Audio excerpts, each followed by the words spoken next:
Assalamualaikum warahmatullahi wabarakatuh. Syukur alhamdulillah.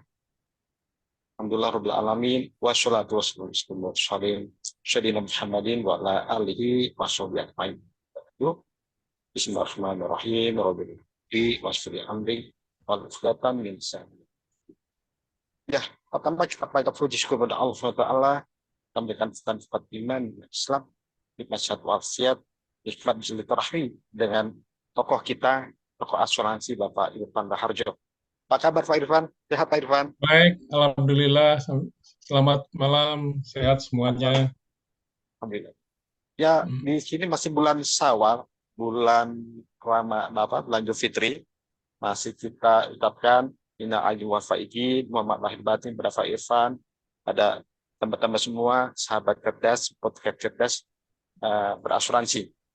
Ya, di bulan Syawal ini mudah-mudahan terjadi peningkatan. Syawal artinya peningkatan, meningkat dari 3 hal, tingkat dalam hal ibadah kita. Ya, biasa kita di bulan Ramadan kemarin, kita tadi ibadah, dari sholat kita, saum kita, baca Quran kita, sebagainya. Mudah-mudahan di bulan Syawal ini akan terjadi peningkatan. Kemudian juga kita meningkat dalam hal mencari ilmu. Ya. Waktu di bulan Ramadan kita getol, mendengar kultum, melakukan pengajian, sebagainya. Dan juga meningkat dalam hal amal ibadah kita, sedekah.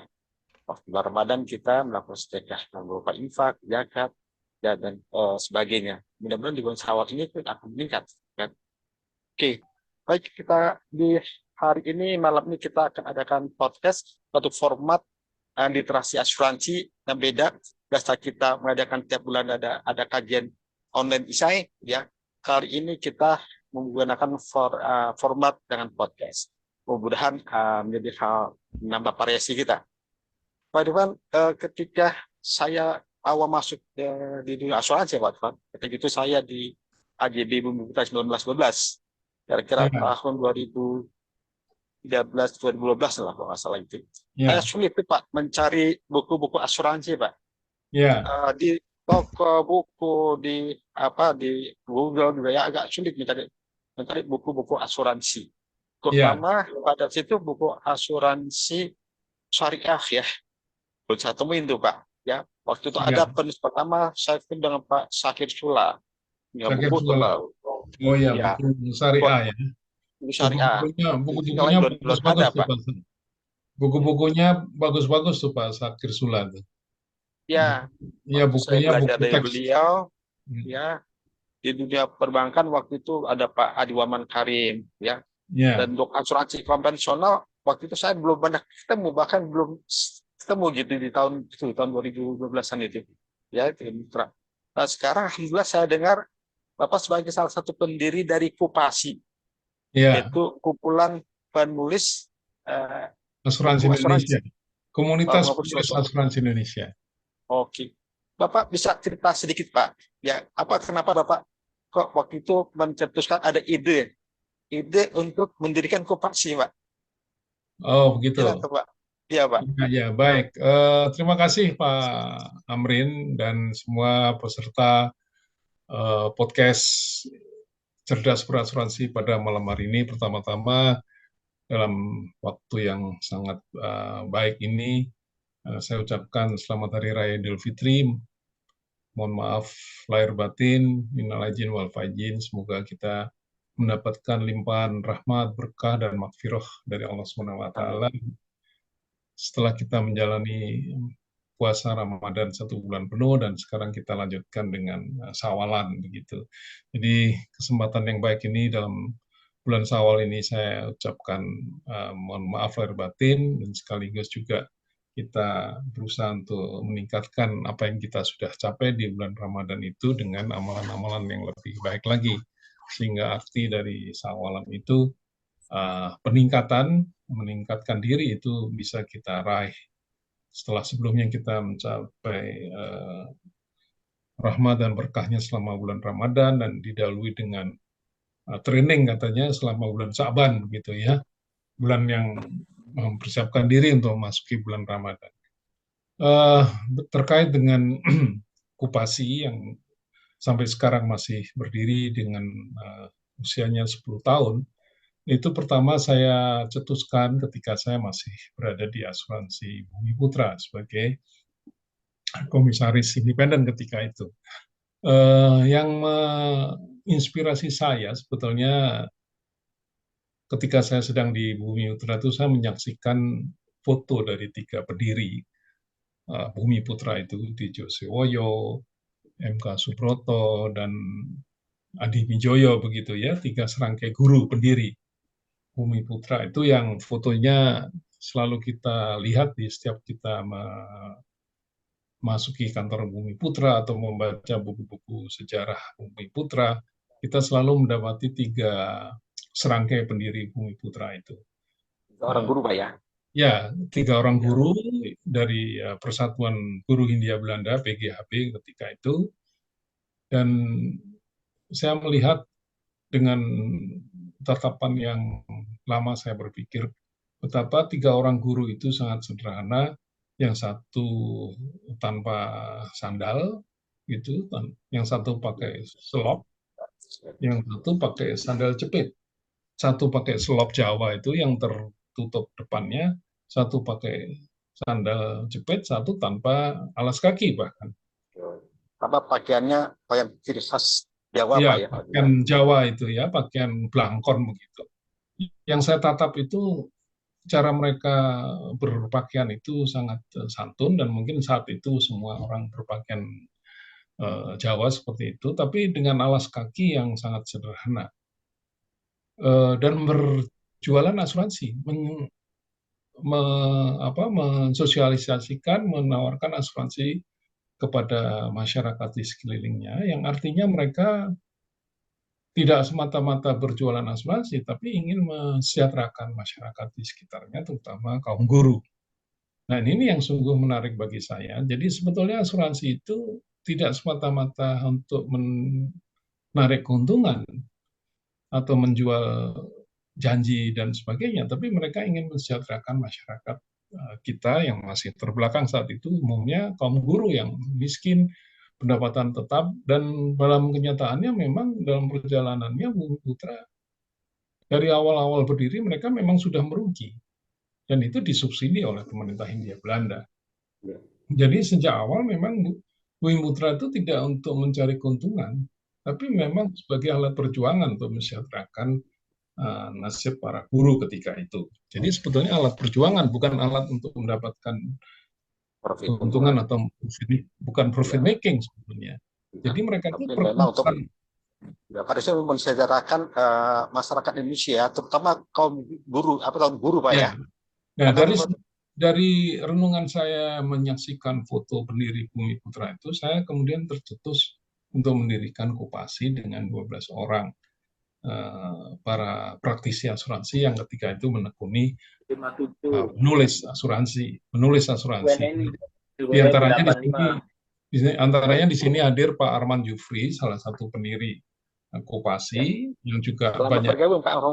Pak Arman Jufri ini salah satu tokoh pendiri Kopassi ketika itu, bersama yang lain misalnya Pak Bonar Sinaga, Pak Sugiarto, Pak Iris Manjuntak, Pak Kasir, Pak Kapler, Bu Ana, Pak Freddy Belor, Pak Mukarrar Jalil, Pak Munawar Kasan, dan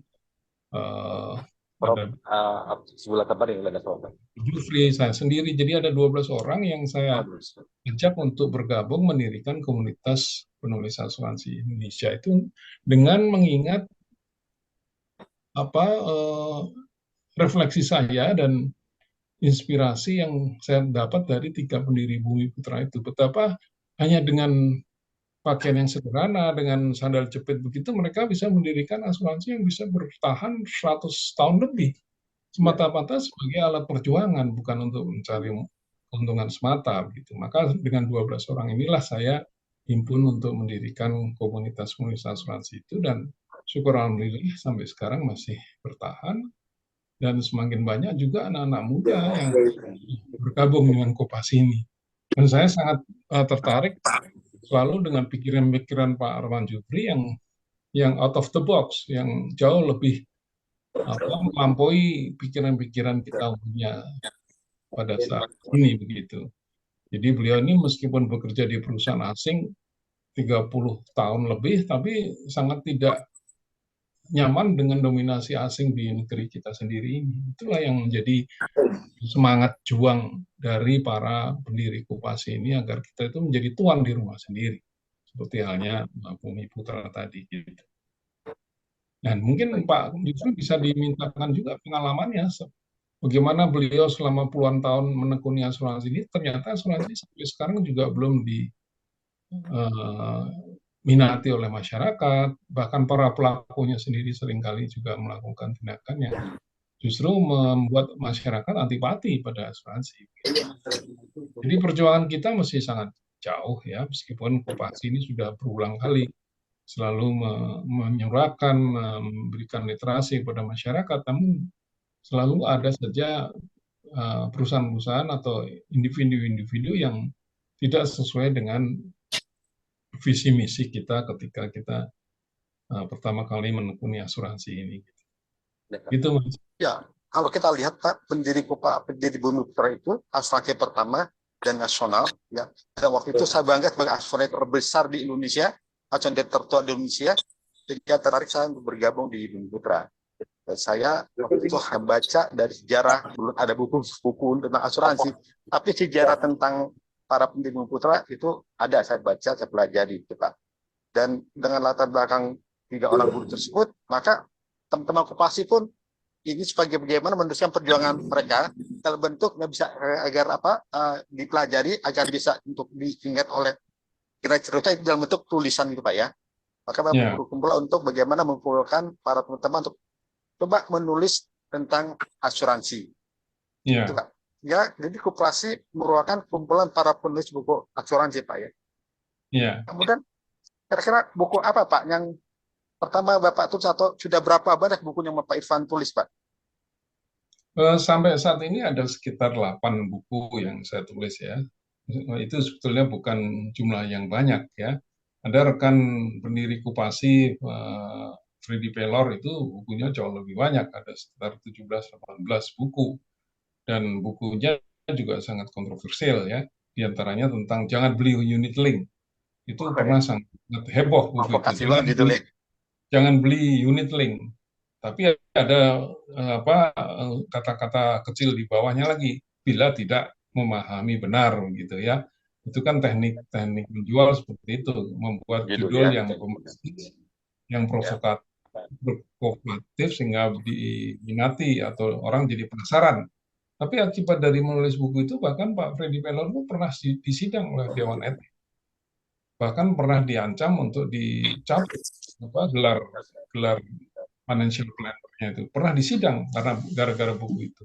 Tapi itulah idealisme seorang penulis itu tidak pernah menyerah dengan hanya ancaman seperti itu ya, dan buku-bukunya juga sangat-sangat digemari oleh masyarakat, memberikan pencerahan tentang apa itu unit link.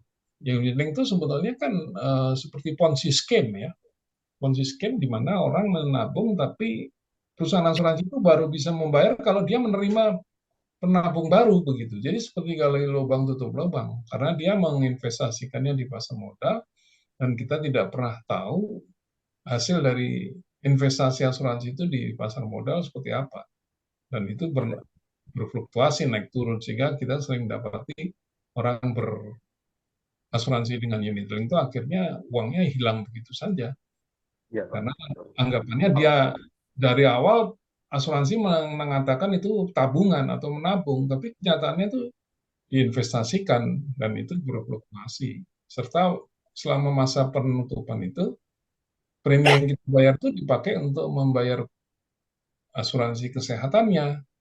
Sehingga ketika kita lupa membayar atau hasil investasi yang negatif, itu seringkali kita tidak sadar bahwa premi itu jalan terus. Begitu. Iya, Pak. Kalau kita pernah dengar waktu itu ada masalah tentang unit link ya, jadi cukup ramai banyak perubahan unit link karena ketidakpengetahuan atau ketidakpahaman masyarakat terhadap apa itu unit link. Kemudian tulisan Pak Freddy Pelor ya akan bisa mencerahkan, begitu juga teman-teman yang lain nih, tulisan teman-teman lain bisa mencerahkan pada masyarakat tentang apa itu asuransi. Pak Irfan, dari 8 buku itu, saya lihat Bapak juga bikin judulnya yang heboh gitu Pak. Hebohnya Ya, itu provokatif sekali. Sangat tanya robohnya asuransi kami. Kenapa ya, Pak? Kok bikin judul seperti itu Pak? Bukan apa nggak takut nanti dikecilkan oleh teman-teman atau kok seolah menghina asuransi gitu loh, robo asuransi. Silakan Pak. ya. Itu juga salah satu bentuk keprihatinan kita ya. Judul itu juga selalu kan harus mengundang rasa penasaran orang, keinginan tahuan orang ya. Dan kita tahu justru memang eh, nasib Bumi Putra ini dari tahun ke tahun sejak beberapa tahun yang lalu sudah menurun drastis begitu. Yang semula dia adalah raja di negeri ini, tuan di rumah sendiri Joko ilmu juga no. karena belum banyak asuransi yang Komponen berkiprah di Indonesia, maka Bumi untuk Putra bulu. ketika itu jaya. Tapi selama beberapa tahun ini dia merosot terus. Dan judul itu saya dapat dari rekan wartawan sebetulnya Nyamuk. yang mengingatkan kita pada novel di tahun 56 yaitu novelnya Aan Nafis yang judulnya Robohnya Surau Kami. Jadi judul itu diberikan oleh wartawan ketika itu mengingat Bumi Putra sudah semakin merosot itu di sekitar tahun 2014. Nah, ketika buku itu mendapatkan judul dari kawan media itu Robohnya Asuransi Kami dengan inspirasi novel tahun 50-an yang sangat terkenal Robohnya Surau Kami. Namun ketika saya mencoba untuk menghubungi beberapa cetakan, tidak ada yang bersedia untuk menerbitkan buku itu 2014 itu. Karena ketika itu masih sangat sensitif untuk membicarakan Bumi Putra ketika sudah banyak informasi mengenai keadaan keuangannya, namun belum terbuka begitu ke masyarakat. Sehingga ketika saya menghubungi banyak penerbit, tidak ada yang bersedia untuk menerbitkan karena dianggap masih sangat sensitif. Meskipun keadaannya sudah mulai memburuk ketika itu. Saya menghubungi penerbit Tempo, Gramedia, Excel, Lex Kompetindo, Hah? penerbit Infobank, dan banyak lagi Luak. nggak ada yang bersedia untuk menerbitkan judul buku itu dengan isi yang sangat sensitif karena banyak menguliti, mengupas tentang kondisi keuangan Bumi Ini Putra. mana buka putar. Sudah Ketika tahun 2020 keadaan ini sudah sangat terbuka dan pelan-pelan saya banyak komunikasi dengan media untuk menyampaikan keadaan yang sebenarnya Bumi Putra yang perlu pertolongan. Dan setelah menjadi pengetahuan publik ketika itu, maka barulah saya bisa mendapatkan penerbit yang bersedia menerbitkan buku itu setelah masyarakat Nyokot perlu ke. disadarkan tentang kondisi Bumi Putra melalui banyak pemberitaan media. Tapi pada awalnya tidak ada yang berani karena masih sangat tertutup. Jadi itulah perlunya kita melakukan sosialisasi, literasi, dan transparansi kepada masyarakat agar semua menyadari tentang keadaan yang harus kita sama-sama hadapi dan kita cari jalan keluarnya. Ya, tadi berdasarkan indikasi yang Bapak lihat, indikator itu dari 2014, katakan Bumi Putra sudah mulai mengalami suatu kesulitan ya Pak. Artinya Bapak sudah melihat indikator bahwasanya maka perlu diselamatkan dengan cara kemampuan kita menulis ya dalam bentuk tulisan buku. Tetapi karena itu tadi memang ini punya nasional negara dan sensitif sehingga tidak ada penerbit yang berani untuk menuliskan Pak ya. Ya. Ya karena juga pengalaman saya selain lebih takut tentang hal ini sensitif, mungkin juga waktu itu belum banyak orang yang mengetahui tentang Bumi Putra. Ya, walaupun kalau kita sejarah bukan asuransi tertua, tetapi orang meminta asuransi agak sulit ya, karena memang mereka belum gitu paham tentang apa itu asuransi.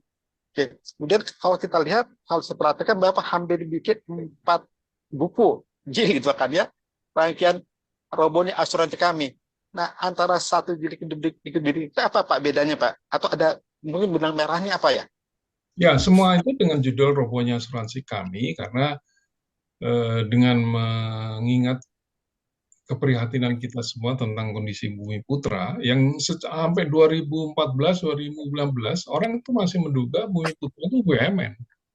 Bahkan sebagian besar pemegang polisnya menganggap Bumi Putra itu perusahaan negara, plat merah begitu kan anggapan kita.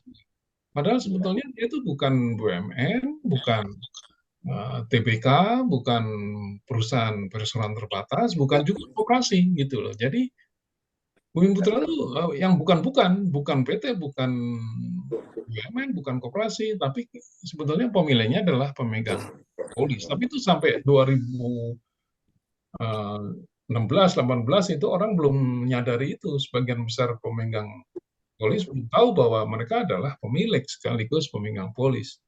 Nah, setelah keadaan semakin sulit, Bumi Putra tidak mampu membayar klaim kepada nasabah, baru pelan-pelan kita ungkap kepada masyarakat bahwa kalian sebetulnya pemegang polis, jangan mendapatkan klaim, bahkan seharusnya ikut menanggung kerugian. Itu sudah kita lontarkan bertahun-tahun yang lalu begitu. Sejak kita mensosialisasikan masalah yang dihadapi Bumi Putri. Nah, kenapa judul itu kemudian berulang? Memang kenyataannya kita menghadapi masalah yang sama dengan asuransi lain, misalnya Jiwasraya, kemudian Krishna Life, Wana Harta Life, sehingga keempat-empatnya itu kemudian saya tulis dalam buku dengan judul yang sama, dan semua persoalannya ada pada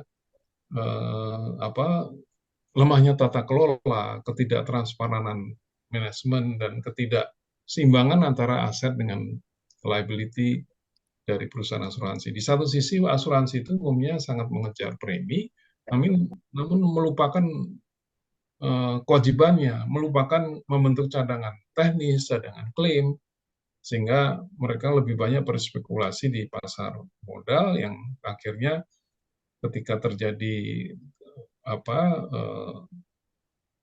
kewajiban untuk membayar klaim, mereka gagal bayar, atau yang terjadi adalah mismatch antara penanaman investasi yang jangka panjang dengan kewajiban yang sifatnya jangka pendek. Nah, bagi asuransi jiwa, begitupun kewajiban mereka yang jangka panjang, namun mereka harus menempatkannya pada investasi yang sifatnya jangka pendek, sehingga terjadi mismatch karena mismatch bunga dan mismatch jangka waktu begitu. Kewajiban jangka panjang diinvestasikan pada jangka pendek, atau sebaliknya kewajiban jangka pendek diinvestasikan pada instrumen-instrumen jangka panjang. Itulah yang menyebabkan gagal bayarnya perusahaan asuransi, baik itu Bumi Putra, Jiwasraya, Krishna Life, Wana Harta Life, yang keempat-empatnya saya gunakan dengan judul yang sama.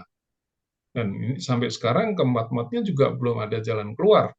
Dan saya berharap sebetulnya ada judul baru yang menantang judul saya itu agar memberikan narasi kebangkitan asuransi. Namun nampaknya sampai hari ini belum ada arah yang lebih positif untuk bisa menganggap asuransi ini lebih baik untuk ke depannya begitu.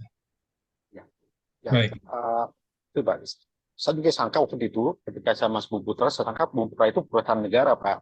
Karena tadi 3 orang pendirinya itu ada seorang pahlawan nasional dia gitu ya. Ternyata Bumi Putra bukan perusahaan swasta, yang di pemegang tertingginya adalah para pemegang polis ya, dalam bentuk mutualisme atau usaha bersama. Pak, kalau saya perhatikan buku Bapak itu ada 4 dengan judulnya sama, tetapi pembahasannya agak beda-beda ya Pak ya. Artinya adanya bahas tentang Bumi Putra, ada Wana Arta, dan ada Jiwasraya, dan ada satu lagi Bapak, 4 ya. Krishna Life. Krishna Life gitu. Krishna Life. Dari ternyata 4 itu semuanya asuransi jiwa Pak ya. Kenapa nggak ada asuransi generalnya Pak, atau asuransi umumnya Pak? Itu Pak. Ya, menarik ini, pertanyaan yang bagus. Memang beberapa asuransi yang sudah mencuat ke permukaan yang mengalami gagal bayar itu sampai sejauh ini adalah asuransi jiwa. Memang belum lama ini OJK mengeluarkan daftar perusahaan asuransi yang dalam pengawasan. Ada 12 perusahaan asuransi, diantaranya 6 itu perusahaan jiwa, 1 perusahaan reasuransi, dan lainnya adalah asuransi umum. Tapi perusahaan asuransi umum dan reasuransi yang masuk di dalam daftar perusahaan asuransi bermasalah OJK itu kemudian berhasil keluar dari kesulitan mereka. Artinya RBC-nya menjadi lebih baik, yaitu asuransi Jasindo. Satu lagi National Re yang semula dianggap bermasalah juga, keadaannya sudah lebih baik. Tapi kita belum tahu perusahaan-perusahaan asuransi lain mana yang ada di dalam daftar itu, karena OJK juga tidak pernah mengumumkan namanya satu demi satu. Tapi dari sekian banyak yang ada di dalam daftar perusahaan asuransi bermasalah itu memang sebagian besar Bumi Putra. Maaf, sebagian besar adalah asuransi jiwa. Di antaranya tadi Jiwasraya dan Bumi Putra, One Arta Life, dan Krishna Life. Kita belum tahu perusahaan asuransi umum mana yang masih dalam daftar itu karena Jasindo dinyatakan sudah sembuh, Nasre Reasuransi juga sudah dinyatakan sudah sembuh. Meskipun sembuhnya Jasindo itu bukan karena pertumbuhan organik ya, tapi karena mereka menjual asetnya sehingga RBC-nya menjadi lebih baik. Tapi kita perlu juga tahu bahwa jumlah perusahaan asuransi yang disebut bermasalah oleh OJK itu sebenarnya masih sangat sedikit. Masih lebih banyak lagi asuransi yang kesulitan permodalan, kesulitan RBC, solvabilitas. Hanya yang di dalam catatan OJK memang hanya sejumlah itu, 10 perusahaan, tapi menurut saya 10 itu hanya yang RBC-nya sudah negatif ya. Kalau yang RBC-nya di bawah 120% itu saya kira lebih banyak lagi begitu. Tapi kita belum tahu jumlah yang sebenarnya dan namanya satu demi satu. Dan saya selalu dipublikasikan, Pak ya. Ya, saya anjurkan pada OJK agar mengumumkan saja nama-nama itu agar masyarakat lebih berhati-hati. Gitu. Nah, kita belum tahu. Kita belum tahu perkembangannya. Ya, apakah jumlahnya mengecil atau menjadi semakin banyak. Dugaan saya yang ada dalam daftar itu hanya yang RBC-nya negatif.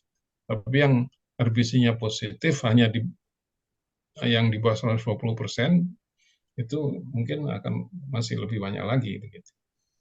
Mudah sih angkanya mengecil, Pak. Setelah banyak buku-buku yang kita terbitkan, terutama teman-teman berkooperasi. Ya, jadi mereka bisa mencari referensi banyak bukunya sekarang. Mudah untuk didapatkan buku-buku tentang asuransi, begitu. Ya, ada Bapak Irfan, Pak Freddy, teman-teman lainnya kan, Pak Amrin juga kan kopasien juga, buku-bukunya ya, juga. Betul. Lebih fokus pada syariah, Pak.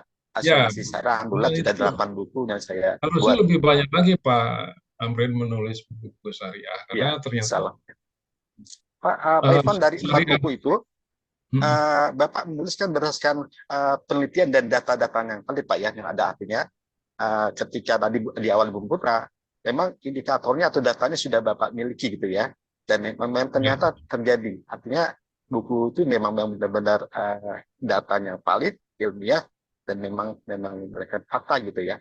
Nah, bisa cerita sedikit Pak tentang One Arta Life, Pak. Ya, ketika itu sampai sekarang izinnya dicabut, Pak ya. Bapak ada sedikit cerita Pak tentang itu, Pak?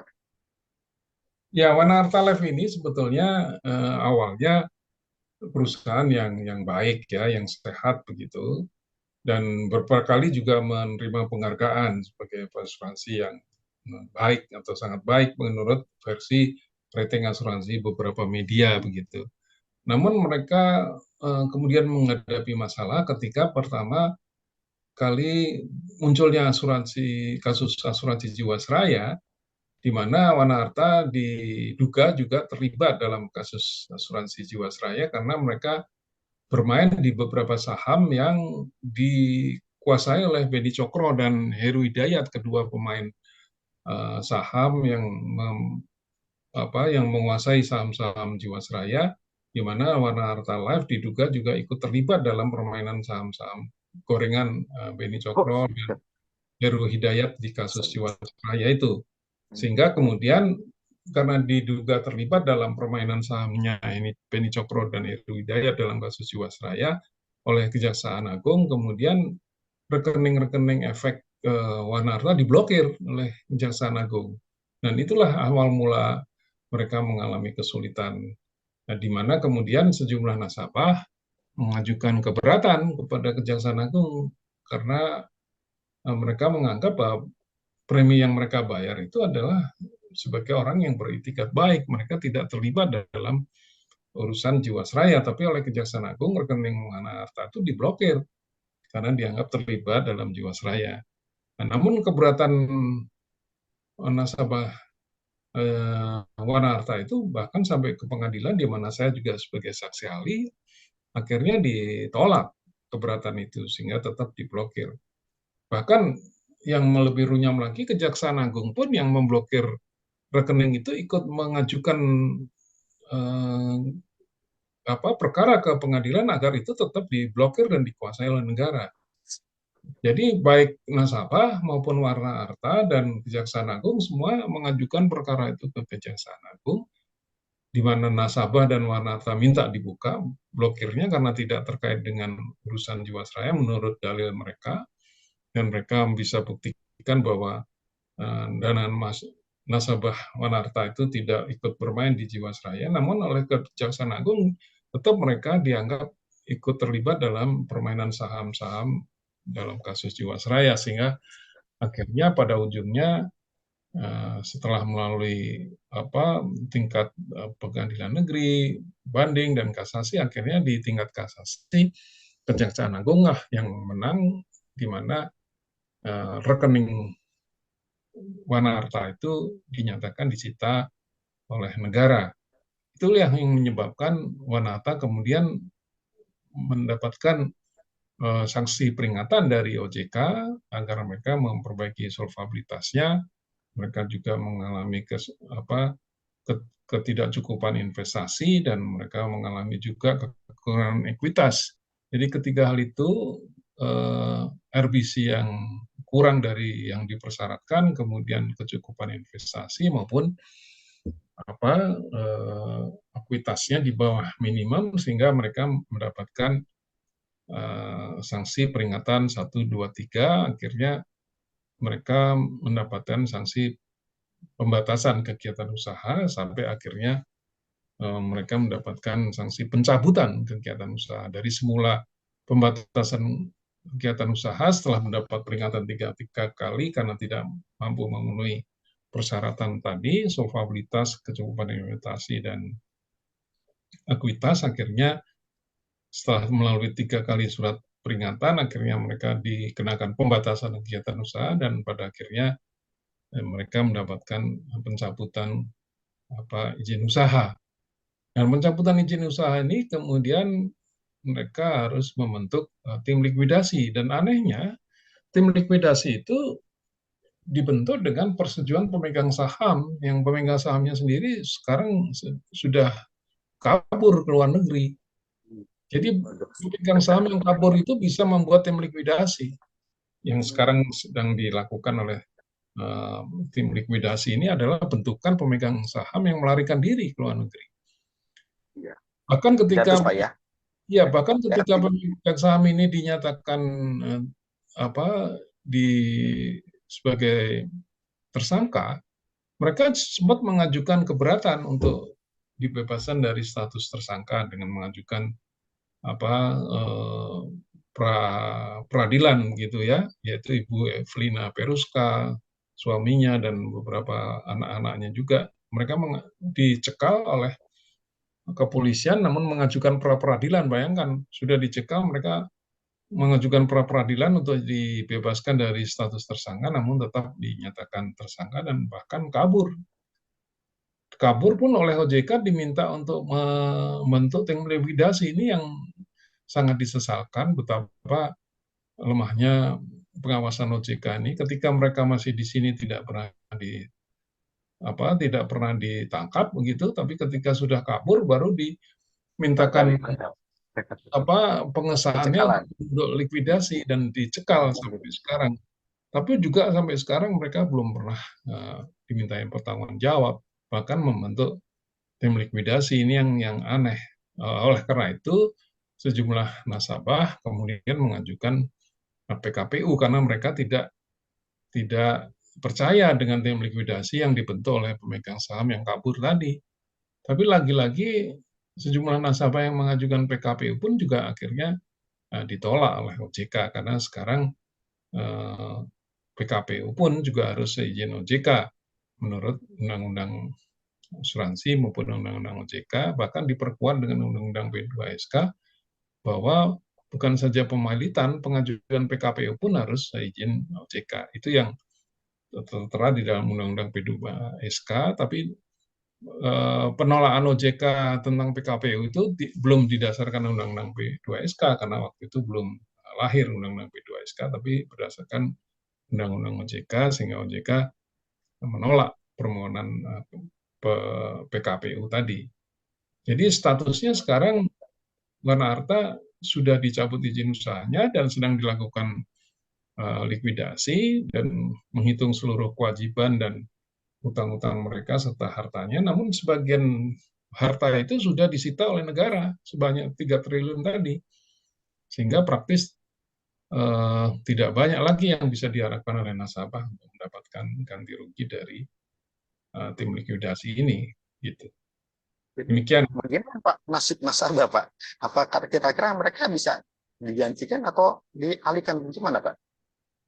Nasib nasabah Wana Arta Pak? Ya itulah sebetulnya kalau menurut dalil hukum yang bisa dibandingkan antara PKPU dengan likuidasi, sebetulnya lebih mudah PKPU karena PKPU itu kan semacam perjanjian damai, penundaan kewajiban pembayaran utang. Perjanjian damai antara debitur dan kreditur untuk menjadwalkan ulang utang-utang yang harus dibayar, dan nanti meskipun tidak seluruh hartanya itu bisa cukup untuk mengembalikan nasabah, namun ada batas waktu 60 hari, dan kalau 60 hari itu tidak tercapai perdamaian, maka dilakukan pemilitan. Tapi jalan itu tidak ditempuh oleh OJK maupun oleh pemegang saham, maka mereka menempuh cara likuidasi.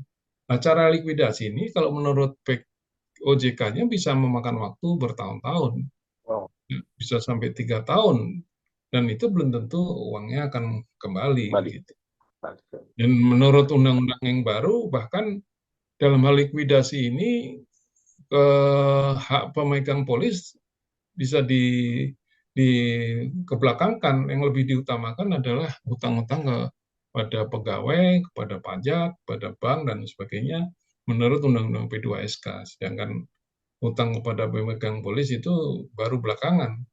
Beda dengan Undang-Undang Asuransi yang mendahulukan pembayaran pemegang polis lebih dulu dari yang lain, tapi di undang-undang yang baru, Undang-Undang P2SK, bahkan dalam hal likuidasi itu hak pemegang polis dibayar belakangan begitu. Itulah yang menjadi kelemahan dari nasabah dengan menunggu tim likuidasi ini, karena akan makan waktu lebih lama. Ya Pak, mungkin nasabah berharap adanya P2SK bisa untuk memberikan mereka ketenangan, ya, mengharapkan mereka ada pelindungan Pak. Sementara Ya. P2SK tidak efektif belum Pak jalannya Pak? Sudah efektif, tapi yang membingungkan bahkan dalam hal likuidasi, kalau dalam P2SK itu yang didahulukan itu bukan pemegang polis, Nasabah. tapi bahkan karyawan. Dan itu harus ditangani oleh lembaga penjamin polis yang nantinya akan ditangani oleh LPS begitu. Jadi ketika OJK menutup perusahaan asuransi nantinya di bawah Undang-Undang P2SK itu, kemudian oleh OJK dilimpahkan ke LPS. LPS itu nantinya akan mengatur pembagian hak dari pemegang polis dengan kreditur-kreditur lainnya. Nah, kreditur lainnya yang lebih didahulukan itu adalah karyawan, sedangkan pemegang polis akan dapat belakangan gitu. Kalau masih ada sisa.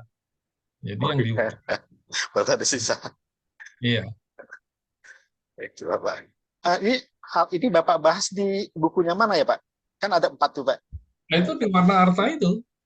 Oh, di bukunya kedua ya, sama ketiga ya? Yang terakhir, yang buku Wana Arta yang terakhir ini. Nah, kebetulan di sini ada Bu Wahyu Romanti yang juga ikut menulis buku itu. Mungkin bisa diminta sharingnya juga untuk ikut membahas, karena beliau membahas lebih banyak soal keuangan di buku itu tentang asset liability management. Karena kelemahan dari perusahaan asuransi kita yang selama ini disoroti oleh Bu Wahyu itu adalah keseimbangan antara aset dan liability perusahaan asuransi. Mereka lebih mengutamakan aset tapi melupakan liability-nya. Artinya dalam spektrum waktu maupun ekosistem penempatan investasi itu mereka melupakan kewajibannya kepada perusahaan, kepada nasabah begitu. Ini bisa dijelaskan oleh Bu Wahyu lebih baik, Baik. begitu. Bisa diminta Ya, komennya Bapak, juga. terima kasih. Artinya teman-teman podcast cerdas berasuransi nanti kita bisa membaca, pelajari ya apa yang Pak Ivan telah tulis di buku Robohnya Asuransi Kami, khususnya tentang bahasa warna harta tadi. Ya, kita bisa belajar dari situ, ya kita bisa mencari pengalaman dari situ, pengelolaan dan salah dalam asuransi macam jiwa. Ya. Baik, Pak Irfan, dari buku itu apa yang bisa kita pelajari, Pak? Atau kita ambil hikmahnya, Pak, dari tulisan Bapak itu, Pak? Ya, dari keempat judul, empat serial Robohnya Asuransi Kami itu, baik itu Bumi Putra, Jiwasraya, Krishna Life, dan Panarta Life, satu hal yang jadi titik lemah perusahaan asuransi itu adalah soal tata kelola. Tata kelola itu baik pada investasi, pada pengelolaan aset, pada pengelolaan kewajiban, juga kemudian adanya kelemahan di dalam aset liability management.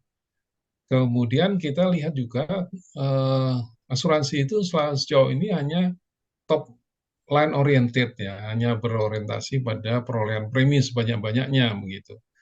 Tapi melupakan bottom line, yaitu profit ya. Kalau perusahaan keuangan yang lain misalnya perbankan, mereka itu sangat concern pada bottom line. Sedangkan asuransi itu pada top line. Kenapa top line? Karena dengan top line itu mereka bisa bisa mengharapkan komisi yang besar ya, dan disitulah kebanyakan perusahaan asuransi itu hanya menawarkan komisinya saja, tidak memberikan solusi tentang risk management yang baik begitu. Jadi yang pelajaran yang paling utama adalah kurangnya transparansi asuransi. Ya, begitupun mereka kurang mencadangkan klaim atau mencadangkan premi. Jadi seperti kita tahu bahwa banyak polis asuransi yang ditutup di muka 3-4 tahun itu preminya dinikmati sekaligus, dibukukan sekaligus, karena tadi top line oriented itu, karena orientasinya hanya pada gross premi, namun melupakan membentuk cadangan dan sebagainya yang lebih memberi kepastian tentang kemampuan mereka membayar klaim di masa depan. Itu yang menjadi masalah umumnya perusahaan asuransi. Jadi ketika mereka mendapat premi mobil misalnya 3-4 tahun karena kredit dari bank, itu langsung mereka bukukan 100% sebagai pendapatan di muka. Mereka melupakan cadangan teknis, melupakan cadangan klaim, atau cadangan premi yang seharusnya belum bisa dinikmati sekarang, tapi mereka sudah bukukan seluruhnya sekarang. Itu yang jadi masalah. Oke, Pak. Pak Ivan, tadi berkaitan dengan warna apa kita akan bahas lebih dalam dengan keuangan tadi ya. Keuangan itu ke Bu Wahyu ya. Bu Wahyu bisa berbagi cerita Bu Wahyu ya apa yang telah Ibu lengkapi di bukunya Pak Irfan ya agar kita teman-teman dari podcast Cerdas Berasuransi bisa belajar dari situ pengalaman dari kasus warna apa. Silakan Bu Wahyu, tolong share pengalamannya gitu dalam tulisan di buku itu Pak Wahyu. Bu Wahyu, seminar ke Bu Wahyu. Kalau lagi istirahat dulu mungkin ya. Ada chattingnya tadi nulis. Ya, lancarin 5 menit lagi dia. Kedua lagi ya. Oke, Pak Ivan. Jadi setiap buku itu ada penekanan di masing-masing kasus Pak Ivan ya. Tadi kan ada 4 perusahaan yang Bapak tulis itu. Pertama tadi asuransi jiwa bersama Bumi Putra 1912, kemudian asuransi Jiwasraya, kemudian asuransi Wana Arta, dan asuransi Eka Life ya. Krishna Life. Oh, Krishna Life gitu. Ya. Nah, Kalau Krishna Life itu masing-masing punya ciri khas apa Pak? Kelemahan tadi Bapak secara besar kan tata kelola ya Pak ya. ya, Tata kelolaannya. kalau Bumi Putra itu jelas karena dia sifatnya mutual ya. Itu tidak ada pemilik yang sebenarnya sebetulnya, karena pemilik yang ada itu tidak pernah menyadari mereka adalah pemilik, yaitu pemegang polis. Sehingga sangat lemah kontrol dari pemilik, dalam hal ini pemegang polis, karena mereka tidak menyadari mereka adalah pemegang polis atau pemegang saham. Itu satu. Kedua, Jiwasraya kelemahannya karena selama ini mereka mengalami kesulitan modal, tapi kesulitan modal itu mereka atasi dengan cara membuat produk yang menjanjikan bunga yang begitu tinggi, jauh lebih tinggi dari bunga perbankan, yaitu saving plan tadi. Jadi mereka butuh modal, tapi modal itu mereka dapat dengan menghimpun dana dari masyarakat dengan menjanjikan bunga yang tidak sesuai dengan hitung-hitungan suku bunga yang wajar begitu. Cara lain mereka melakukan revaluasi aset, ya. Jadi aset itu mereka nilai kembali dengan nilai pasar yang begitu tinggi, seolah-olah mereka mempunyai aset begitu besar, tapi sebetulnya itu hanya nilai buku saja atau nilai pasar yang tidak mereka bisa wujudkan secara real gitu, karena itu hanya menunjukkan revaluasi yang mempunyai konsekuensi membayar pajak. Jadi dua hal itu mereka tidak punya modal, tapi mereka menempuh cara yang tidak sesuai dengan tata kelola yang baik. Nah, kemudian Krishna Life itu mereka banyak menginvestasikan di grup sendiri. Itu tadi yang saya katakan asset liability management itu mereka sangat orientasinya pada perolehan premi, tapi mereka menempatkan dana itu kepada grup sendiri.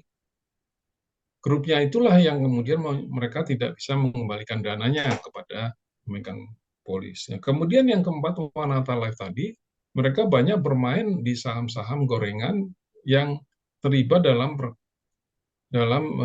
perkara jiwasraya. Sama halnya tadi, mereka jiwasraya banyak bermain di saham yang diikuti oleh Manarta, dan akhirnya mereka terlibat di situ sehingga mereka tidak mampu mengatasi masalah solvabilitas, kecukupan investasi maupun ekuitas. Dari empat hal itu kita bisa peras lagi, yang terutama sekali adalah tata kelola. Itulah yang menyebabkan keempat perusahaan asuransi itu mengalami gagal bayar yang belum teratasi sampai sekarang. Baik Bumi Putra yang bahkan polisnya itu dipotong separuh dari nilai yang sebenarnya. Jadi mereka itu memotong nilai polis pemegang polis dengan alasan mereka adalah pemegang saham. Padahal sebetulnya harus dibedakan. Sebagai pemegang saham mereka memang harus menanggung rugi. Tapi kerugian di tahun-tahun yang mana dan keuntungan di tahun-tahun mana itu yang harus dijelaskan, harus bisa dipertanggungjawabkan kepada pemegang polis yang juga adalah pemegang saham. Kemudian kalau itu haircut atau pemotongan nilai polis, tentunya juga tidak bisa sepihak, harus dengan izin pemegang polis. Itu yang terjadi Bumi Putra sekarang, mereka memotong nilai polis hingga 50%. Jiwasraya pun juga begitu, mereka melakukan haircut, memotong nilai polis pemegang polis tanpa seizin pemegang polis. Bahkan dilakukan secara sepihak yang dikatakan dengan negative confirmation itu, kalau tidak menjawab sekian hari dianggap setuju. Nah, itu yang terjadi sekarang. Ya, itu pun Krishna Life sekarang diusulkan agar pemegang polis itu menjadi pinjaman subordinasi. Jadi mereka tidak bisa menebus polis, tapi jadi pemegang saham dari Krishna Life dengan harapan solvabilitasnya, RBC-nya menjadi lebih baik. Nah, sedangkan Warna Arta Life itu yang paling rumit karena banyak sekali perkara di sana. Dari mulai ekuitas yang negatif, pencabutan izin usaha juga dilakukan dengan cara likuidasi yang tidak memberi jaminan nasabah akan mendapatkan ganti rugi. Itu kesimpulan dari robohnya asuransi kami itu, yang seharusnya saya berharap saya tidak harus menulis terus robohnya ini, ya, harusnya Pak, ada bangkitnya. Pak. Jangan sampai terjadi kasus kelimanya ya Pak ya. Ya, tapi sampai sekarang belum ada tanda-tanda itu, dan paling tidak belum ada buku yang menulis tentang bangkitnya asuransi kita. Itu yang saya harapkan agar bisa menjadi pelajaran untuk kita semua. Saya kira itu. Baik, Pak Ivan, ternyata begitu detail dari 4 buku itu dengan 4 kasus perusahaan atau perusahaan. Mudah ini sebagai pelajaran kita Artinya ada berita tertulisnya ya, ada kita bisa baca, kita bisa lihat, kita juga bisa untuk bagaimana mencegah dan akan terjadi di masa akan datang. Jadi teman-teman podcast cerdas berasuransi, ya betapa pentingnya kita memiliki keempat buku ini. Karena masing-masing buku bahasnya hal yang berbeda-beda, yang unik-unik tadi ya, walaupun secara kesimpulannya kita semuanya salahnya pada tata kelola. Tapi masing-masing punya spesifikasi khusus dari kasus-kasus tersebut. Ya, dari Bumi Putra, dari Wana Arta, dari Yusraya, dan dari Kresna. Nah, hal ini patut untuk kita punya bukunya, ya, untuk kita pelajari, untuk kita baca, supaya kita bisa mencegah kasus yang akan terjadi, yang akan datang. Ya. Atau kita berharap jangan sampai ada bukunya kelima nih, ya, dan bagi kasusnya Pak Irfan, bahan tulisan Pak Irfan gitu. Tapi buku kelima adalah bagaimana bangkitnya asuransi kita, mestinya begitu. Baik, mudah-mudahan Bu Wahyu sudah bergabung dengan kita. Bu Wahyu bisa berbagi cerita tentang tulisan Ibu yang ada di tentang Wana Arta. Amrin boleh tanya, Pak? Kasih minta Baik, Ibu. Pak. Iya, silakan Bu Wahyu dulu. Silakan Bu berbagi Bu, agar teman-teman cerdas berasuransi ini bisa mengambil pelajaran ya dari kasus yang Ibu tulis di buku Pak Irfan yang keempat kalau nggak salah tentang Wana Arta. Silakan Bu Wahyu. Ya, siap, Pak. Assalamualaikum warahmatullahi wabarakatuh. Waalaikumsalam warahmatullahi wabarakatuh. Ya, Pak, intinya saya sangat terkesan dengan Pak Irfan ini dengan apa namanya produktivitas dan apa ya ketajaman ininya analisisnya dan penulisannya di serial buku ini. Sebenarnya di buku untuk Jiwasraya itu saya sudah mulai berkontribusi, tapi karena satu dan lain hal saya ada di situ juga, jadi belum bisa apa namanya dituliskan gitu ya. Nah, untuk yang Wana Arta, Pak Irfan, terima kasih saya dikasih kesempatan untuk berkontribusi menjadi salah satu penyumbang, meskipun bagian kecil aja dari buku Pak Irfan gitu.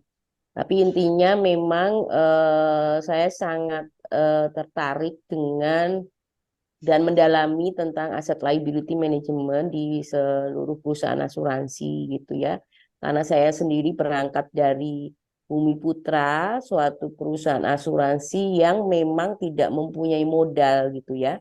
Dan ketika iya tidak ada modal. Jadi ketika saya datang di asuransi Bumi Putra menjadi pegawai itu di tahun 95 itu kondisinya memang udah insolvable gitu ya, insolven gitu, udah insolven. Jadi memang menjadi struggle sendirilah ya untuk menyamakan antara aset dan liability-nya. Kemudian juga ini tipe kas ya untuk asuransi yang tua-tua seperti Bumi Putra dan Jiwasraya. Saya pernah membedah dan meneliti serta bikin infografisnya sebenarnya bahwa perusahaan-perusahaan asuransi tua ini gagap menyikapi atau mensejajarkan diri dengan perkembangan industri finansial lainnya yang merupakan mitra terbesar mereka, yaitu di industri keuangan capital market terutama gitu. Jadi ketika capital market itu belum ada, belum eksis gitu ya, ada memang sudah lama tapi eksisnya itu kan capital market itu baru tahun 98 lah, 95 itu udah mulai 96, 98 itu baru mereka eksis. Nah, asuransi tua ini gagap banget. Jadi dari mereka dulu cuman invest di deposito dan properti, kemudian dia harus berinvestasi di capital market yang syarat banget dan dinamis banget gitu ya, baik jenisnya, baik proses transaksinya, ilmunya gitu, itu sangat dinamis, risikonya juga. Kemudian dibarengi dengan bahwa di Indonesia ini kan tadinya kan pakai rezim devisa yang nggak bebas ya, jadi satu. Kemudian kursnya juga kurs yang ditetapkan gitu. Nah, ketika tahun sekian kursnya kemudian menjadi mengambang, kemudian devisa bebas dan lain sebagainya, maka semakin gagaplah di perusahaan asuransi ini gitu, yang terutama yang tua-tua. Karena apalagi Bumi Putra ya, kalau saya lihat Bumi Putra itu dari sources pegawainya itu ketika ngambil pegawai itu juga tidak sesuai kompetensi gitu ya. Maksudnya kompetensinya itu semua disamakan gitu. Saya ingat banget bahwa saya juga cukup heran kenapa di sini tidak ada nih untuk divisi ini, maka kompetensi yang dibutuhkan ini itu nggak ada. Jadi baru dibentuk itu setelah kita masuk gitu. Nah, itu beberapa yang menjadi kegagapan dan kemudian menjadi mismatch-nya makin lebar gitu ya. Jadi ketika saya masuk itu sudah insolven, kemudian ini khusus Bumi Putra ya, kemudian ditambah lagi dengan kondisi capital market yang kita gagap untuk mensejajarkan diri, ilmunya nggak sama, mereka lebih canggih dan lain sebagainya. Kemudian jalan-jalan tikus di capital market itu kita juga nggak ngerti gitu, nggak ngerti. Sementara kita butuh mereka untuk kita jualan yang kemudian menjadi unit link tuh produk-produk yang sophisticated itu kita gagap nih sebagai manajemen di asuransi gitu Pak. Jadi Ya, ya capital market kalau boleh saya bilang saya sendiri pemegang lisensi WMI ya, jadi wakil manajer investasi khususnya di bidang pasar modal, juga lulus dari master di pasar modal. Jadi saya lihat capital market kita itu memang masih banyak celah-celah yang bisa kita manfaatkan, dan perusahaan asuransi bagaimanapun tetap butuh capital market gitu. Dan kalau saya bilang kenapa unit link itu menjadi motor penggeret kejatuhan itu menurut saya tuh ada beberapa sebab ya, tidak hanya perusahaan asuransinya yang gagal mengolah, tapi juga karena literasi di konsumennya itu juga sangat kurang gitu ya. Jadi mereka melihat unit link itu seperti menabung. Nah, itu yang sangat parah, literasi yang sangat-sangat parah ya, maksudnya pemahaman bahwa beli unit link itu seperti menabung atau berinvestasi itu seperti menabung, tidak ada risiko turun, bahkan menjadi nol, itulah yang kemudian menjadi pelengkap dari seluruh penderitaan dari si unit link ini gitu, Pak. Terima kasih, Pak baik, Amri. tertarik nih Bu Boy buat mengenal gagap market, ya, terutama Iya, capital market. Bukan kalau iya, kalian di daerahnya dari Bumi Putra, soalnya mereka perusahaannya sudah usianya sudah sangat iya, lama, pengalaman sekali iya, gitu ya. Tapi iya, ketika menghadapi capital market, mereka gagap market gitu ya. iya, Apa gagap, Pak. kenapa salah Benar. sebab Bu Boy? Ya, karena satu yang pertama adalah mengelola keuangan itu yang pertama memang dibutuhkan kompetensi ya. Nah, kompetensi di perusahaan asuransi untuk yang non-core itu sangat-sangat tidak diperhatikan oleh perusahaan asuransi ya. Jadi perusahaan asuransi itu seperti yang Pak Irfan bilang, jadi yang difokuskan itu hanya perolehan premi gitu, dan mereka-mereka yang bisa mendapatkan premi, resources mereka, SDM mereka yang bisa mendapatkan premi, itulah yang dikasih bonus besar-besaran, kemudian dikasih pendidikan marketing luar biasa ya, kemana-mana lah gitu, dikejar lah. Tapi untuk ilmu-ilmu pengelolaan keuangan, pengelolaan risiko, pengelolaan investasi justru nggak ada gitu. Jadi dianggapnya nggak perlu karena bukan yang nyari Masih uang tradisional gitu, gitu? Pak. Masih Kenapa? tradisional dan atau masih konvensional gitu ya? Betul. Jadi jadi mau nggak mau kita ini di perusahaan asuransi di divisi investasi pasti akan menjadi mainan lah dari orang-orang capital market gitu ya Pak. Seperti itu. Jadi belum sejajar gitu. Di capital market itu orang-orang yang pegang itu kan harus punya sertifikasi ini gitu. Tapi di industri asuransi yang keharusan untuk memiliki WMI misalnya, nggak ada gitu. Keharusannya hanya memiliki AIJ gitu aja. Tapi itu sangat jauh ketinggalan, Pak. Nanti kita dibohonginnya luar biasa. Jadi makanya ketika Bencok dan lain sebagainya datang ke perusahaan asuransi, kemudian menawarkan yang halu-halu. Nah, perusahaan asuransinya juga orang-orangnya nggak kompetensinya nggak ada yang ngerti gitu ya. Bukan orang market juga gitu. Nah, akhirnya kena lah. Tapi di lain pihak, ketika kemudian OJK mengirimkan orang-orang kapital market sebagai direktur investasi di perusahaan asuransi, itu ada beberapa kayak Jiwasraya, kayak Bumi Putra itu kadang-kadang jadi nggak seiring sejalan dengan konsep atau filosofi asuransi gitu ya Pak ya, yang jangka panjang gitu. Karena capital market itu biasanya orientasinya jangka pendek gitu kan.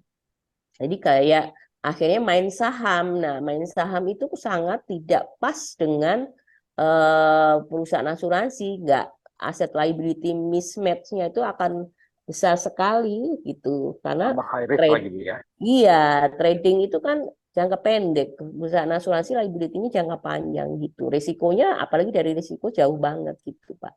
Jadi itu sih, Pak. Kita tahu bahasa asuransi jiwa memang semua jangka panjang, long term ya Bu ya. Iya, kan yang paling cocok itu sebenarnya instrumen obligasi gitu. Itu pun harus di hold to maturity gitu. Hal ini Ibu tulis di buku Pak Irfan Bu ya. Diantaranya pertama ketika di buku mengenai apa Bu? Kenapa, Bu Pak? Wahyu. Ya. Ya, Pak. Tadi analisa tadi Ibu ada di pembahasan buku Pak Irfan Bu ya. Iya, betul ada. Oke. Jadi teman-teman cerdas berasuransi, kita bisa baca ya, kita bisa telaah melalui bukunya Pak Irfan ya, 4 hal buku tersebut. Jadi kita wajib atau pantas untuk memiliki buku tersebut agar jangan sampai terjadi di masa akan datang. Ya. Iya. Bapak Ibu cerdas berasuransi. Saya sedang menulis ALM Pak untuk perusahaan asuransi. ALM itu biasanya kalau perbankan kan sudah wajar ya, udah common gitu. Tapi untuk asuransi belum ada. Saya sedang menulis tapi nggak selesai-selesai. Jadi lagi dimarahin Pak Irfan terus. Ya mungkin nanti ada dari teman-teman nih. Teman-teman dari Koperasi semua. Iya, monggo. Oke. Sebentar, acara ini alhamdulillah didukung oleh IPB Press ya. Sebelum kita buka pertanyaan, kita saksikan dulu kesan dari IPB Press dan mendukung acara kita pada malam hari ini. Sebentar, Bapak Ibu, izinkan saya untuk komentar titipan dari teman-teman IPB Press.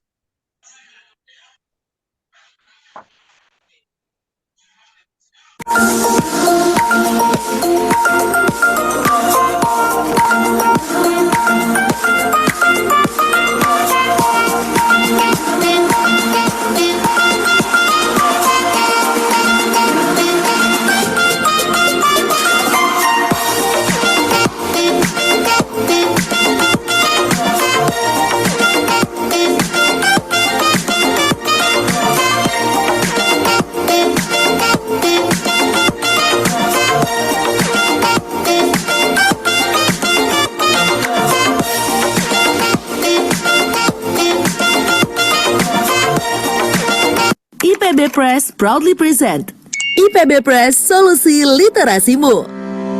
PT Penerbit IPB Press berdiri sejak 6 April 2009 sebagai perusahaan penerbitan dan percetakan berbadan hukum perseroan terbatas yang memiliki fokus mempublikasikan ilmu dan literasi kepada masyarakat luas. Penerbit IPB Press memiliki visi menjadi penerbit universitas yang unggul dalam dunia literasi untuk menginspirasi kehidupan yang berkelanjutan dengan menjunjung tinggi nilai integritas dan inovasi di bidang pertanian, kelautan, dan biosains tropika. Penerbit IPB Press memiliki filosofi IPB yaitu Image, Profit, Benefit.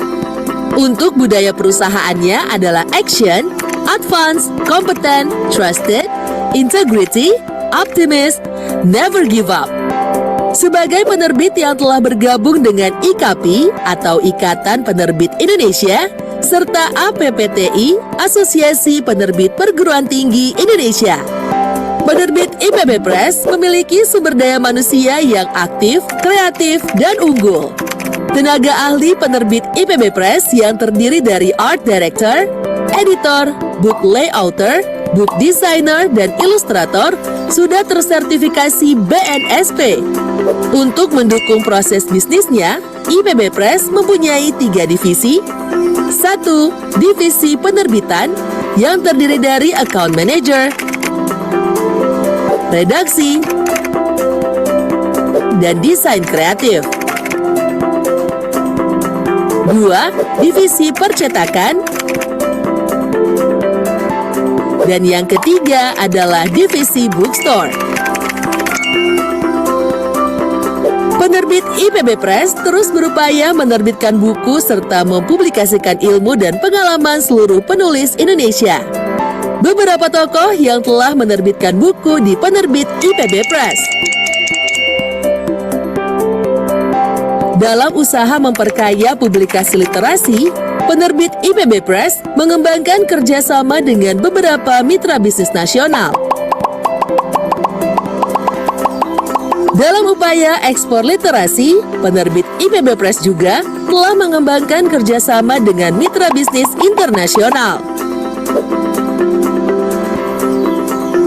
Dalam pemasarannya, IPB Press telah menjangkau pembaca dari seluruh provinsi Indonesia dan memiliki jaringan penjualan e-book internasional ke beberapa negara seperti Malaysia, Filipina, Korea Selatan, Jerman, Amerika Serikat, Peru, Meksiko, Inggris, dan Thailand. Dengan berkolaborasi bersama Google Play Books, Google Books, serta Aksara Maya. Penerbit IPB Press hadir di tengah pembaca dengan memperluas jaringan pemasaran, yakni IPB Book Corner yang berlokasi di Botani Square Mall. Temukan informasi mengenai kami pada berbagai media promosi kami di tengah Anda.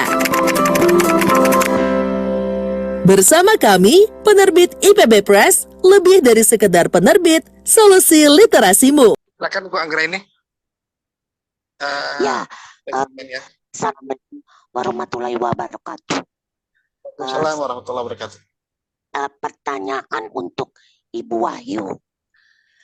Bu Wahyu, kalau begini Bu Wahyu, menyangkut asset and liabilities management. Ada satu ketentuan atau regulasi daripada pemerintah bahwa maksimal itu 30% dari aset kita atau teknik kita atau cadangan premi kita itu harus diinvestasikan kepada perusahaan-perusahaan pemerintah. Contohnya, entah itu ke Adikarya, entah itu ke Utama Karya, entah itu ke Wijaya Karya. Namun yang terjadi, memang kita diberikan obligasi. Namun yang terjadi adalah obligasi dari pemerintah tersebut tidak bisa memberikan yield yang bagus. Alhasil, dana-dana cadangan tersebut, walaupun itu masih di atas kertas, itu menjadi negatif.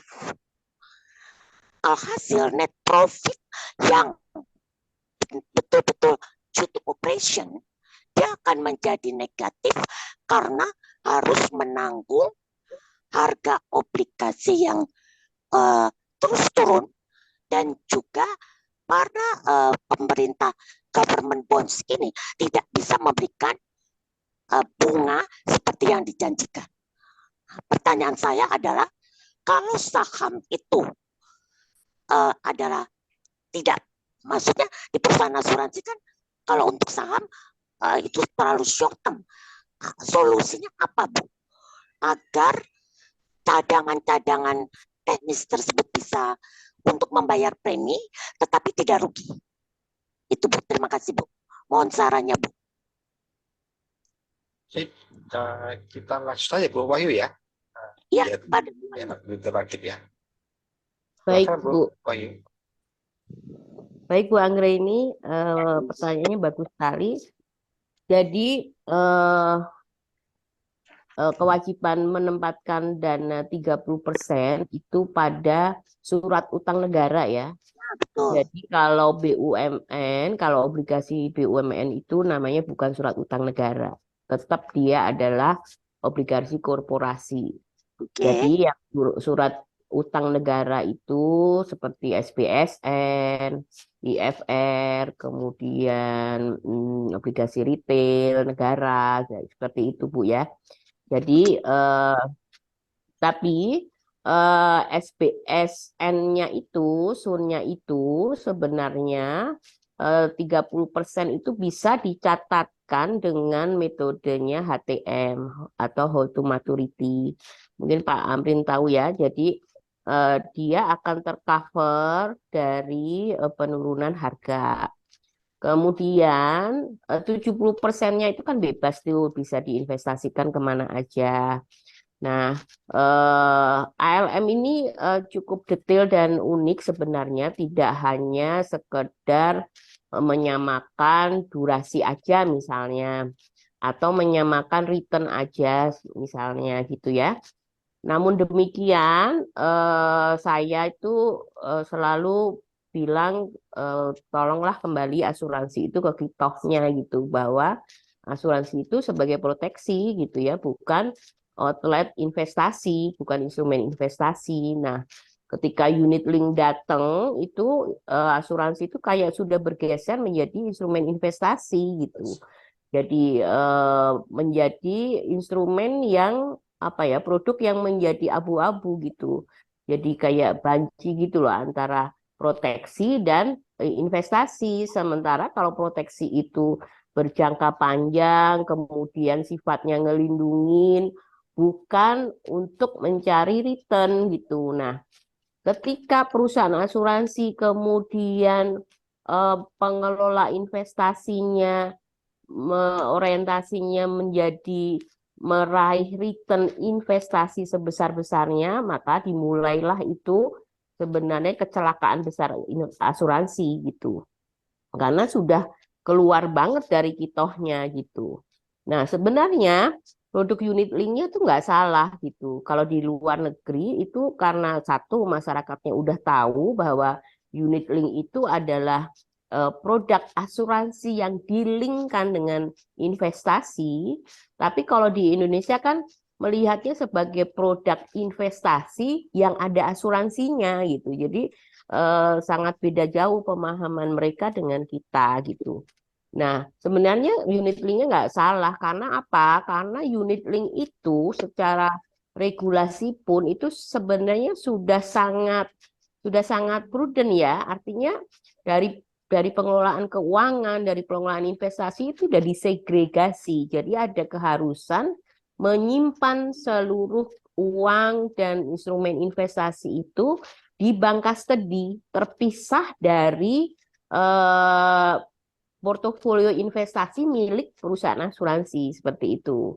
Gitu ya. Jadi sebenarnya udah terpisah. Nah, beda kasus dengan warna arta nih. Warna arta ini memang apa ya, diduga ya, kecurigaannya itu adalah dia mencampurkan antara investasinya unit link ini dengan investasinya dia gitu. Jadi kalau untung dia masukin, kalau enggak dia keluarin gitu ya di apa di luar bukunya seperti itu. Jadi modusnya Wanarta seperti itu. Nah, kalau unit link sekali lagi itu sebenarnya sudah sangat regulasinya sebenarnya cukup lengkap ya, hanya karena literasi pemegang polisnya kurang, kemudian cara jualannya juga jualan investasi daripada jualan asuransi. Kemudian pengelolaannya, kalau pengelolaannya unit link itu yang menjadi sumber kesalahan atau apa ya namanya risiko gitu ya, Bu Anggreni atau Pak Amrin, itu ketika unit link yang dikelola sendiri gitu. Jadi unit link itu kan bisa dialihdayakan dan juga bisa dikelola sendiri gitu. Seperti itu. Nah, kembali lagi kepada bagaimana caranya perusahaan asuransi mencapai return gitu ya, mencapai return. Nah, kembali lagi ya, jadi kalau yang benar asuransi itu untuk saya sudah bikin sih sebenarnya. Jadi kalau portofolio instrumen ini itu sebenarnya hasilnya untuk menutupi operasional. Kalau portofolio misalnya yang jangka panjang itu untuk menutupi asuransi-asuransi yang term gitu ya. Nah, saham-saham, trading-trading saham itu harusnya hanya untuk operasional aja gitu ya. Jadi ketika kita main saham, hasilnya itu untuk menutupi misalnya biaya gaji dan lain sebagainya. Tapi untuk matchingin aset sama liability yang jangka panjang itu tetap harus ada portofolio yang di hold. Jadi tidak boleh ditradingkan seperti itu. Nah, itu ada metodenya. Jadi ada metode secara pencatatannya maupun metode secara manajemen investasinya seperti itu, Bu. Jadi sayangnya banyak pengelola investasi di perusahaan asuransi yang tidak kurang lah ya, kompetensinya kurang di situ, atau mereka mendapat targetnya itu salah. Jadi target pengelola investasi itu harusnya adalah aset liability matching gitu, bukan return yang setinggi-tingginya gitu. Ketika dia ditargetkan return, maka dia akan cari segala cara, misalnya main sahamnya bencok, ngureng-ngureng saham, atau main derivatif, main repo, dan lain sebagainya gitu, Bu. Seperti itu, Pak Amrin, Mbak Anggraini. Oke, itu Pak Yul. Terima kasih. Jadi Pak Andrianto bagaimana? Bentar kita Pak Andrianto gabung nih. Pak Andrianto asuransi katanya bencok, ya. Ini proteksi atau investasi Pak Andrianto nih? Ya, Pak Andrianto kan ini oke ini. Jadi ini Pak. Oke. Gimana Pak Andrianto? Maaf ya. Tadi saya dengar ya yang terakhir yang Bu Anggraini pertanyakan dan Ibu Wahyuni jawab. Sebenarnya warna Arta itu ya, kalau saya perhatikan, atau perusahaan Indonesia yang banyak yang robo itu ya, yang hancur karena mereka bukan jual unit link. Unit link itu bagi perusahaan menguntungkan, tapi bagi nasabah yang rugi. Kalau produk yang yang nggak dibayarkan kepada nasabah pada saat jatuh tempo, itu umumnya perusahaan yang jual saving plan atau wealth management itu ya, seperti contoh Kresna, Warna Arta, Jiwasraya, itu jual bunga, kasih jaminan adalah asuransi kecelakaan. Terus yang saya pertanyakan, dia berani bayar, kayak Warna Arta berani bayar bisa 3% ke agen ya, total loadingnya, cost-nya ya. Sedangkan dia investasi kemana sih? Saya juga bingung gitu. Dia bisa bayar bunga sama orang 10%, jadi 13%. Nah sekarang pertanyaan saya, dia taruh di mana itu duit? Bisa ada hasilnya 20% atau mungkin 17%. Nah itu yang saya belum tahu tuh kemana. Saya karena dulu di Panin kerja, nggak pernah main yang begini. Digandakan di mana gitu Pak ya? Iya, saya juga punya duit taruh di situ. Kalau hilang juga, saya juga nggak tahu kemana duitnya. Laporan keuangan yang dikasih lihat, ya kan, detailnya nggak ada. Namanya amsyong, Pak. Yang bisa ngaudit kan orang OJK. Nasabah kan nggak bisa ngaudit, nggak ada public expose, nggak bisa nanya-nanya, nggak terbuka perusahaannya, ya kan? Nanya ke siapa? Nanya ke setan. Dia yang mainin sendiri atau malaikat, ya kan? Aduh, itu gimana ngawasin itu? Kita sebagai nasabah nggak tahu apa-apa, tapi kita ditawarin semua pada tinggi-tinggi loh. Sekarang juga pada tinggi-tinggi masih di atas bunga deposito hampir 2 kali lipatnya. Nah itu ngawasinnya gimana supaya jangan roboh lagi nih industri kita. Datang lagi yang nggak bisa bayar. Nah itu yang pertanyaan saya sih. Unit link untung bagi perusahaan, bagi nasabah yang buntung. Iya, nanti gini, kalau kita lihat kasus baru nih Pak, ada yang cerita ya, kemudian Pak Irfan bantu perusahaan. Kira-kira Pak Irfan nanti Ya. tugas dari LPS itu apa ya Pak Irfan ya? Peran LPS itu nanti di mana Pak Irfan dengan kasus-kasus seperti ini Pak Irfan? Pak Prama kasus yang di Pak Irfan, Pak Adianto terjadi. Ya di mana sih uang itu digandakannya atau bagaimana sih nanti jawabnya kepada Itu pemegang ya, ponsel betul. nasabah. Soalnya itu Kenapa praktek terjaga LPS? praktek seperti bank, tapi bank kalah jualannya sama Iya. mereka. Ya, jadi sebetulnya Iya, kan kalau boleh saya tambahkan bahwa sebenarnya asuransi itu harus kembali ke proteksi seperti yang kata Bu Wahyu tadi. Jangan lagi jualan investasi. Dan Betul, Pak. jualannya itu juga bukan di pasar bebas, mereka jualannya di bank. Artinya mereka memburu di kebun binatang. Karena Betul. nasabah sudah naruh uang di bank, lantas diburu-buru untuk pindah ke investasi. Padahal mereka datang ke bank itu bukan untuk beli asuransi. Tidak ada orang datang ke bank itu untuk beli asuransi. Mereka datang ke bank itu untuk naruh uangnya, untuk pensiun, untuk jalan-jalan, untuk sekolah anak. Tapi sampai di bank, oleh bank dibujuk untuk pindah ke investasi, ke unit link. Akibatnya mereka membeli sesuatu yang mereka tidak tahu karena hanya dibujuk oleh petugas bank saja gitu loh. Jadi itulah yang mencelakakan karena asuransi itu tidak mau susah payah menjelaskan kepada nasabah, tapi mereka menyerahkan kepada bank. Bank itu dengan kemampuan mereka mengetahui keuangan nasabah, mereka kejar sampai manapun karena mereka tahu nasabah itu punya uang di bank yang sebetulnya bukan berniat untuk beli asuransi. Mereka hanya ingin hidup enak aja. Uangnya utuh, uangnya bisa beranak, tapi karena dibujuk ke asuransi, akibatnya mereka harus gambling karena uangnya nggak akan kembali. Itu yang jadi masalah. Jadi menurut saya, pertama selain mereka harus kembali ke proteksi, tidak boleh jualan investasi. Kedua, mereka tidak boleh jualan di bank harusnya. Karena bank itu tempat orang menyimpan uang, bukan untuk berspekulasi gitu. Jadi fungsi bank itu memang untuk orang menyimpan uang, bukan untuk melakukan proteksi, Pak. Ini canggihnya. Bukan untuk berinvestasi, bukan investasi. Kalau mau investasi itu banyak, mau beli emas, beli saham, beli dolar, beli tanah, banyak. Bukan di bank tempatnya. Bank itu tempat orang nyimpan uang, bukan untuk berspekulasi. Nah, kasus ini terjadi di Monata, Pak ya. Artinya investasi tadi Bu Wahyu ceritakan lebih paham ya, lebih banyak. Dan saya harap nih Bu Wahyu bisa menghasilkan sebuah buku nih, ya. Buku apa yang tadi Bu Wahyu ceritakan, tertulis dalam bentuk buku agar kita bisa baca dan bisa mempelajari gitu. Jadi mana hasilnya benar, jangan sampai gagap market seperti tadi ya.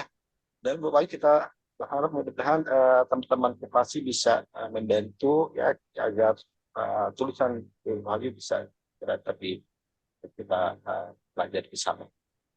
Baik, Bapak Ibu, ya Ibu Anggreni masih ada, silakan Mbak Rini. Pertanyaan untuk Pak Irfan. Ya. Pak Irfan, bagaimana kalau saya seorang nasabah, bagaimana saya bisa melihat satu asuransi itu baik life maupun general itu bisa survive untuk long term selain RBC atau selain produknya, maksudnya seperti tadi kata Pak Adrianto, jangan jual produk saving plan, atau Bapak katakan jangan menjual produk-produk investasi. Apalagi Pak, apalagi yang bisa saya nilai bahwa asuransi ini bagus. Itu Ya, Pak. yang pertama kalau kita mendasarkan pada laporan keuangan yang rutin disampaikan oleh perusahaan asuransi ke OJK, itu bisa kita lihat di sana. Tapi itu juga kita harus waspada bahwa asuransi itu juga melakukan financial engineering, trik-trik keuangan, akuntansi yang bisa memoles laporan keuangan itu menjadi kelihatan bagus begitu ya. Itu juga tidak menjadi jaminan kita melihat laporan itu dari yang kita dapat di OJK misalnya. Yang kedua dari rating asuransi. Rating asuransi yang dilakukan media itu juga dasarnya laporan keuangan publikasi asuransi yang bahkan sudah lewat. Jadi kalau sekarang kita menganggap asuransi itu bagus menurut rating asuransi, itu dasarnya adalah laporan keuangan yang sudah berlalu. Dan kita tahu dulu Jiwasraya, Bumi Putra itu selalu menjadi juara dari rating asuransi, selalu bagus, hasilnya excellent, sangat-sangat baik menurut media asuransi ya, atau menurut rating yang dilakukan media seperti Infobank atau investor itu sangat bagus. Jadi dari kedua hal itu, baik laporan keuangan di OJK maupun dari rating asuransi, kita tidak bisa percaya dengan apa yang dilaporkan asuransi, sekalipun RPC-nya tuh selalu kelihatan bagus ya, tapi itu semua bisa direkayasa. Dan kita tahu beberapa kantor akuntan publik sekarang juga dihukum oleh OJK tidak bisa menjadi akuntan publik yang di perusahaan lagi karena mereka merekayasa laporan keuangan atau setidaknya membuat laporan pendapat yang tidak semestinya, yang dikatakan wajar tanpa pengecualian, ternyata hasilnya seperti Wana Arta itu sangat buruk begitu. Jadi yang bisa kita percaya sebetulnya integritas para pengelolanya. Jadi kita harus hati-hati benar dengan siapa direksinya, siapa komisarisnya, siapa pemegang sahamnya, dan itu harus kita lihat track record mereka begitu. Dan sekarang banyak sosmed yang bisa mencari flexing gitu ya, orang yang hidup bermewah atau gaya hidupnya berlebihan, itu tentu harus kita curigai. Jadi menjadi lebih sulit lagi kita mengetahui tentang kondisi perusahaan asuransi kalau kita tidak mengetahui karakter dari pengelolanya. Gitu. Saya kira yang paling penting itu integritasnya. Bukan dari laporan keuangannya, bukan dari perolehan preminya dan sebagainya yang bisa menyesatkan. Itu keuangan tadi bisa direkayasa Pak Irfan ya. Ya. Oke, Pak Irfan, jika teman-teman ingin dapatkan buku Bapak, itu dapatnya di mana Pak ya? Ya bisa langsung ke saya aja. Seperti Bu Anggreni itu udah banyak pesan buku-buku saya. Pak Adrianto ini juga perlu sarankan untuk beli buku-buku yang sudah kami terbitkan ini. Langsung WA saya atau Bu Wahyu, nanti bisa kita arahkan langsung tagih ke saya bikin invoice, atas nanti buku saya kirim. Oh ya. Baik. Oke. Terima kasih Pak. Jadi, Bapak Ibu direktur asuransi jika ingin memiliki buku ke Pak Irfan yang tadi obrolnya asuransi kami dan ada 4 mirip dan ada 4 kasus yang unik, bisa nanti hubungin langsung ke Pak Irfan ke WA atau ke email ya Pak Irfan ya. Ya. Buku itu ada di ipbpress.com, tapi karena mungkin bagi yang gaptek untuk harus pesan online mungkin lebih mudah, cepat kalau melalui saya langsung. Gitu. Oke, baik. Ya, kita berharap mudah-mudahan nanti akan terbit bukunya kelima, bukannya Robonya asuransi kami, tapi Bangkitnya asuransi kami. Nah, itu bukunya Pak Amrin itu sama Bu Wahyu.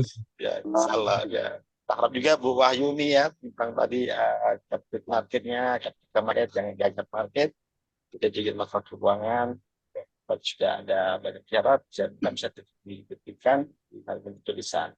Bu Anggreni ini juga gitu, teman-teman semua kita coba tulis ya. Mudah-mudahan nanti bisa dibaca dan bermanfaat bagi banyak orang. Baik, ini acara podcast pertama. Insya Allah nanti kita akan lanjut dengan podcast berikutnya. Dan kami ucapkan terima kasih kepada pendukung acara ini, yaitu dari IPB Press. Ya. Dari IPB Press nanti menyediakan 2 buku, kalau nggak salah, untuk penanya ini ada 2 apa nih. Jadi, salah Bu Anggreni itu Pak Adrianto. Terima kasih Pak. Ya. Terima kasih. Baik. Terima kasih Pak Irfan. Selamat malam Pak Irfan ya, Bu Wahyu, Pak Anggreni. Selamat malam, sehat selalu. Assalamualaikum warahmatullahi wabarakatuh.